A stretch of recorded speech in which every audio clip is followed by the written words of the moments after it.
थलपती विजयच तमिळनाडूचा पुढचा मुख्यमंत्री असणार आहे याबाबत एकीकडे खात्री व्यक्त केली जात असताना ती सत्तेची गणितं जुळवाजुळव करताना त्याची सुद्धा दमछाक होते असं म्हणतात।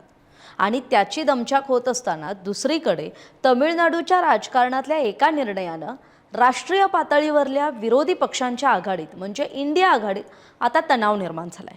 त्याला कारण ठरलंय ते म्हणजे काँग्रेसनं टीव्हीकेला दिलेला पाठिंबा। आता काँग्रेसनं टीव्हीकेला पाठिंबा देण्याचा निर्णय घेतल्यानंतर डीएमके पक्ष संतप्त झालाय, कारण डीएमके आणि काँग्रेस हे पारंपरिक मित्र पक्ष राहिलेत। ते राष्ट्रीय स्तरावर इंडिया आघाडीत सुद्धा एकत्र होते, पण इंडिया आघाडीतल्याच एका पक्षाची साथ सोडून काँग्रेसनं टीव्हीके सोबत जाण्याचा निर्णय घेतल्यानंतर द्रमुकनं मात्र आता मोठी ॲग्रेसिव्ह भूमिका घेतली आहे। द्रमुकच्या खासदारांनी थेट लोकसभेत काँग्रेसच्या शेजारी बसण्यासच नकार दिलाय आणि स्वतंत्र आसन व्यवस्थेची मागणी केली आहे। तर समाजवादी पक्षाचे नेते जे अखिलेश यादव आहेत यांनी सुद्धा अप्रत्यक्षरित्या काँग्रेसवर निशाणा साधलाय।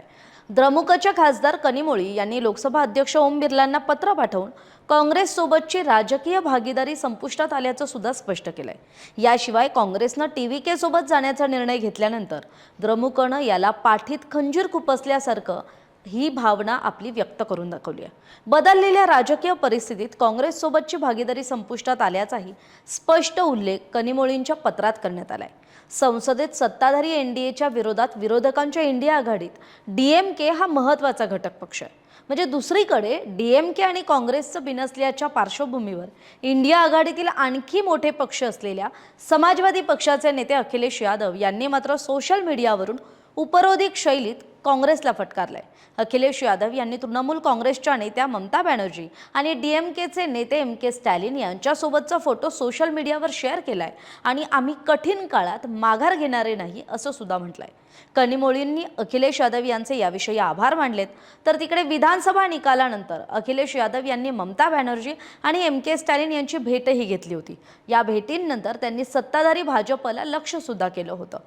तर तिकडे काँग्रेसचे ज्येष्ठ नेते मणिशंकर अय्यर यांनी सुद्धा काँग्रेसच्या निर्णयावर तीव्र शब्दात टीका केली आहे। काँग्रेसचा हा निर्णय म्हणजे धक्कादायक आहे, यात खालच्या पातळीवर केला जाणारा राजकीय संधी साधूपणाचा दर्प येत आहे असं त्यांचं म्हणणं आहे। या निर्णयामुळे भाजपला तमिळनाडूत अप्रत्यक्षपणे प्रवेश मिळाला तर तो भारतीय राजकारणातला सर्वात मोठा आत्मघातकी निर्णय ठरेल असंही अय्यर यांचं म्हणणं आहे।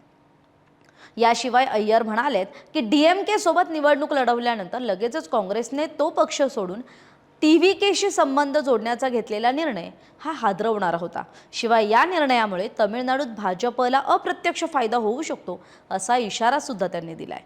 आता लोकसभेतलं एक गणित सांगायचं झालं तर लोकसभेमध्ये डीएमकेचे 22 आहेत, तृणमूल काँग्रेसचे 28 खासदार आहेत आणि समाजवादी पक्षाचे 37 खासदार आहेत। त्यामुळे या तीन पक्षांचं एकत्रित खासदारांचं संख्याबळ केलं तर तो आकडा 87 वर जातो।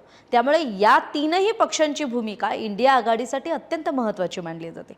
तरी तमिळनाडूतल्या काँग्रेसच्या निर्णयामुळे इंडिया आघाडीतले जे मतभेद आहेत ते आता उघडपणे समोर येऊ लागलेत।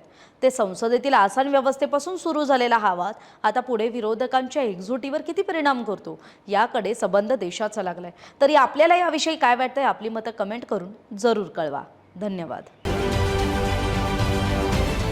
महाराष्ट्रातील सर्व बातम्यांचे विश्वासार्ह व्यासपीठ सकाळच्या सर्व सोशल मीडिया प्लॅटफॉर्मला लाईक, फॉलो आणि सबस्क्राईब करा। तसंच सर्व नोटिफिकेशनसाठी बेल आयकॉन प्रेस करायला विसरू नका।